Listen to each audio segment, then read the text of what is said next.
Welcome back to How to Sell Your Atlanta Home with Sage and Grace, Smart Homeowner Strategies, Successful Real Estate Sales. I'm Judy Jernigan, and today I have an exciting guest joining us, Chris McKinley, the owner of BSPK, a premier custom home building and renovation company. Chris and his team are known for transforming homes with their masterful craftsmanship, creative design, and deep attention to detail. Whether you're planning a renovation or simply curious about how thoughtful design can elevate your home's value, this episode is packed with insights for homeowners looking to make their property stand out in the market. We'll be diving into what makes great home design, why it matters for resale, and how you can ensure your renovation or custom build is a worthwhile investment. Selling a home isn't just about putting up a for sale sign. It's about strategy, marketing, and negotiation. But how do you know if you're making the right moves? I'm Judy Jernigan, recognized among the top 5% by the Atlanta Realtors, and your host of How to Sell Your Atlanta Home with Sage and Grace, Smart Homeowner Strategies, Successful Real Estate Sales. With a background in broadcasting, negotiation, and education, I bring a unique perspective to home sales, helping homeowners sell faster, for top dollar, and with less hassle, while understanding not just the financial side, but also the logistical and emotional considerations of a move. This show helps you plan ahead, navigate the market, and work more effectively with a realtor like me.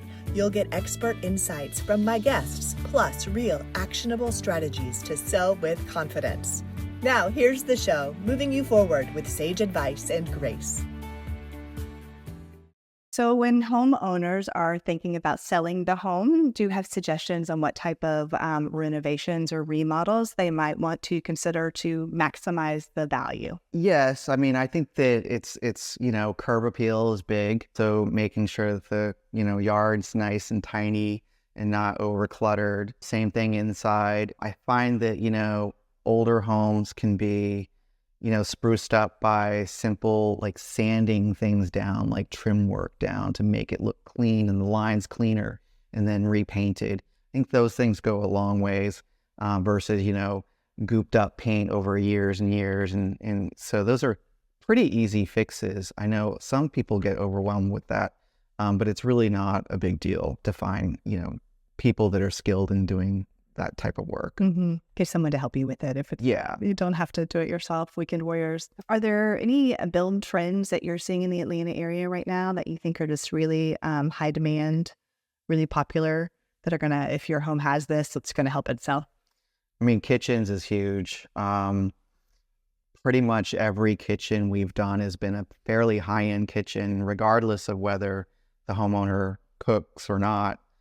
So that's been a pretty big deal. And I've noticed that there's a lot of outdoor grills, outdoor kitchens, but not the, the ones you saw in the 90s, where it was literally a kitchen with countertops, like granite countertops outside. But, just the function of having outdoor grills with maybe, a simple hood or something to that nature. How does quality craftsmanship and design play into the long-term value of a home? Can you share a story of how a well-designed or a well-built home helped when it came time to sell? Well, I think that what's important, the feedback I've gotten is that the detail and the quality is very important. When you think about prospective home buyers going into multiple homes, sometimes one right after another, Comparison shopping. They're comparing. And so if the quality of trim work or, clean lines or a minimalist, that can really make someone fall in love with a property. Size isn't necessarily something that I hear often when somebody says, unless it's, just not going to work for their family. Sometimes a smaller, really well done home wins. Definitely. Yeah. I'm thinking of the Peachtree Hills area. There's a lot of homes that are just impeccably maintained and just beautiful.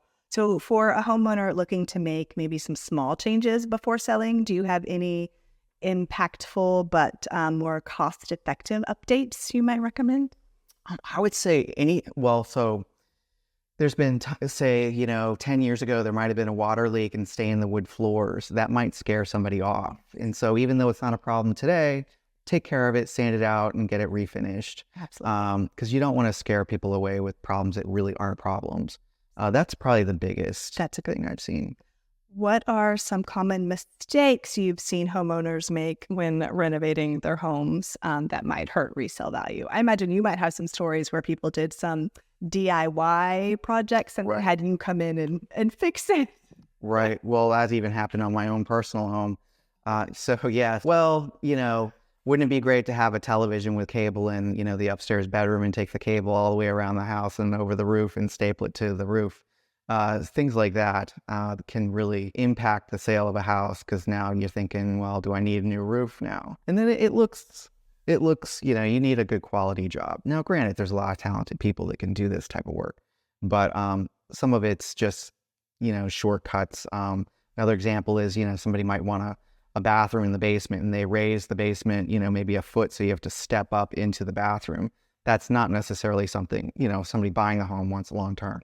So think about where you're investing the money and where you're putting in your shortcuts, because some of that could be negative if you're not planning to live there a long time. Yeah. So to that end, from your perspective, how important is it for a homeowner to work with a professional like yourself, whether they're building a custom home or renovating for future sale? I think it's really important, understanding what's a structural wall, what's holding up, maybe loads of the house up above is very important. If you do this, is there going to be a domino effect is very important. It seems simple when you watch, the TV shows and, typically pricing's a little bit unrealistic on HGTV and so forth. So I think just educating yourself, obviously interview people like the people you want to work with, call their references most definitely, and, look at their previous work. So yes, I would absolutely consult with a professional. Can you talk about the custom aspects of BSPK and how your designs are tailored to individual clients? Sure. So, so we try to get involved right at the onset of meeting with the client to really understand things that they talk about, typically like in previous homes they bought, what they really liked, what they are really looking for. And just, keeping those notes, even though it might not apply, it could come into the fold later on. And just really understanding what they want. And like, you can get sort of that emotional feeling of what they want. And that can sometimes guide the design as much as, literally drawing it on, paper. At BSPK, we do a lot of listening and, we are very open-minded. We don't take the approach of, if we change something necessarily that it's a bad thing. It could be a quite good thing. So everybody's part of the creation process, but again, under a controlled environment so that the project doesn't go too off course. So what final thoughts do you have for a homeowner who is thinking about selling their home? Any tips you'd give them to get their home ready to sell? Again, just make sure everything's really nice, crisp, and clean. New construction tends to be very appealing to a lot of people, but that doesn't necessarily mean that older homes can't have that same appeal. And actually it can have more appeal and more character. So I think just bringing out that character is probably paramount, and just, again, making sure things are clean, nice, clean corners. 100%. Yep. And just, looking fresh. Tell us your name and business and where we can find you. Chris McKinley, and it's bspkhome.com. And we're located in Piedmont Heights in Atlanta, Georgia. Fantastic. Thank you. Thank you. Great. We are in for a special conversation with Jeffrey Bruce Baker, the founder of Jeffrey Bruce Baker Designs. Jeffrey is a multi-talented architect, interior designer, and custom furniture creator known for his modern yet timeless approach to design. His work spans luxury residential homes, high-end commercial spaces, and custom interiors that not only look beautiful, but also function seamlessly. Today, we'll be discussing the vital role of architecture and interior design in boosting a home's resale value, and how homeowners can make their properties stand out in the competitive Atlanta market. If you're considering a remodel or simply want to understand what design elements make a home irresistible to home buyers, this is the episode for you. So from a design standpoint, someone thinking about selling their home, what should they keep in mind? I think that one's hard because I spend my life trying to figure out what's unique to you.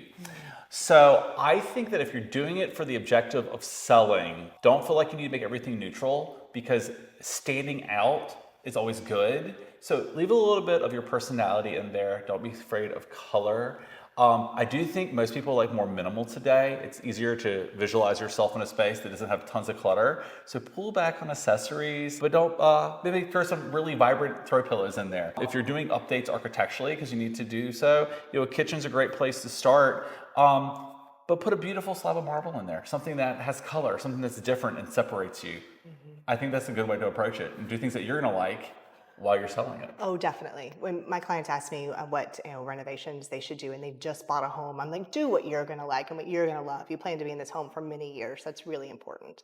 Though some people do really want to know about the ROI, the return on investment, when they're making changes. What suggestions do you have?